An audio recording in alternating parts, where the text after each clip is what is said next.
Hey friends, I want to talk today about uncertainty.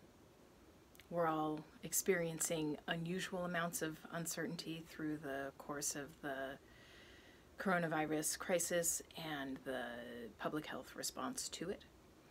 And I'm thinking in particular of two overarching categories of uncertainty. The first is the uncertainty of how long is this situation going to last? And the second is the uncertainty of what's going to happen. Uncertainty is an extremely difficult psychological state to sustain, and that's part of what makes this current scenario extremely challenging for all of us, because we don't know how long it's going to last, so it's hard to pace ourselves. And we don't know what's going to happen, and so it's hard to prepare ourselves. And both of those are costly. For myself, an analogy I use to describe the experience of uncertainty is the idea of an open or drafty door or window in a house.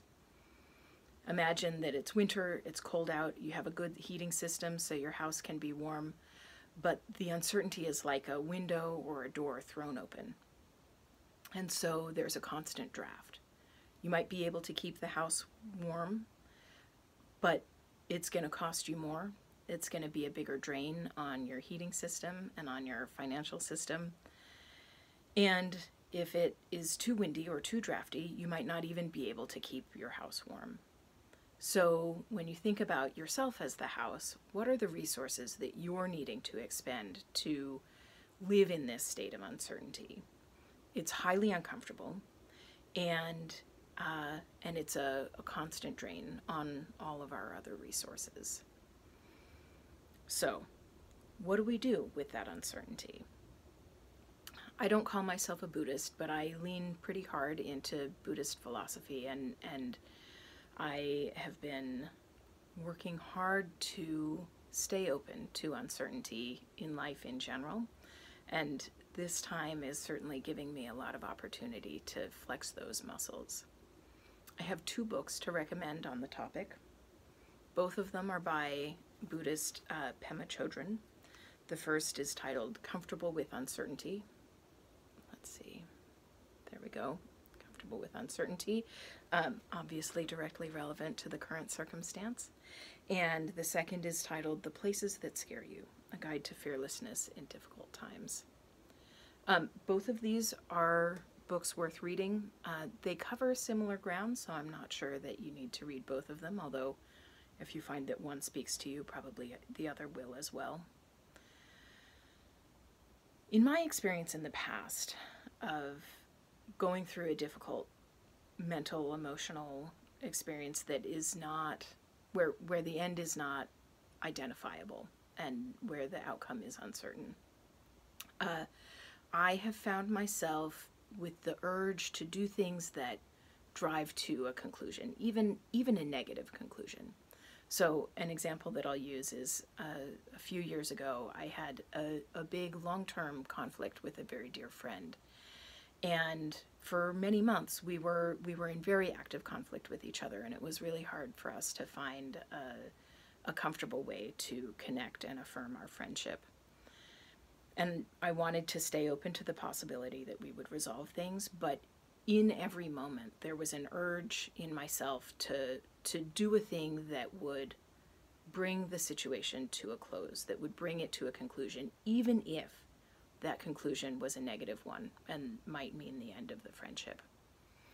I was really able to lean on other dear friends who, when I suggested that, oh, maybe I'll do this thing that would obviously blow up the friendship and close off the possibility of reconciliation later, these other friends were able to say to me, you can do that, but what would help you stay in this uncertainty and leave open the possibility of a happier conclusion? I'm so glad that I had those people to lean on, because it did allow me and this other friend to eventually do our healing separately and then come together and heal our friendship. And now it's better than it ever was before. I'm trying to bring that lesson to this experience, the urge to do even self-destructive things that close off the uncertainty, it exists for me, and I imagine that for some of you the same is true.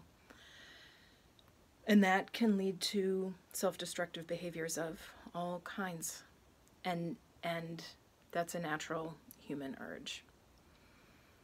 The thing that I come back to again and again, and this really leans into the sort of Buddhist way of thinking that I'm exploring and have been exploring, is to recognize that our days are full of uncertainty all the time.